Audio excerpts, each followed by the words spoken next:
Freddie Gray. Another death, another symbol to call a centuries-old system of injustice into the spotlight. Following his death, a few sections of Baltimore City fell to violence for one night as they fought to have their voices heard. In the week to follow, residents throughout Baltimore City made it clear they were ready to fight to make a change. Not through violence and rioting, but by organizing numerous peaceful protests, thousands of people strong, to take to the streets in support of ending police brutality and mass incarceration. After a night of violence, residents began to rebuild and protect their communities. People poured into the streets to clean up the damage, to provide food and water to those in need, and to lend their voice to a movement that is global in reach.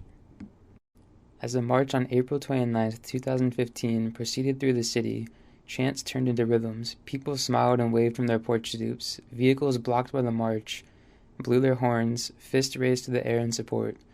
The number of participants grew as the march carried on, ending at Penn Station where musicians eased the tension as the sounds of trombones and trumpets erupted into the air, and a moment later the crowd had dispersed. Now finding myself surrounded by what seemed to be near silence, I had a moment to contemplate the events of the past couple weeks. At the end of the day, I don't have the answer to how to correct this issue. I don't live in the communities directly impacted. I know so few of the stories of these residents and have only a vague idea of what they experience every day. And this understanding is based only on observations and the words of residents who struggle every day to survive. To those with the privilege to live in prosperity, to look upon police and feel a sense of security, we can work alongside those who do not have this privilege. By making the effort to hear what they have to say and doing what we can to improve their communities, society will take on a rapid transformation.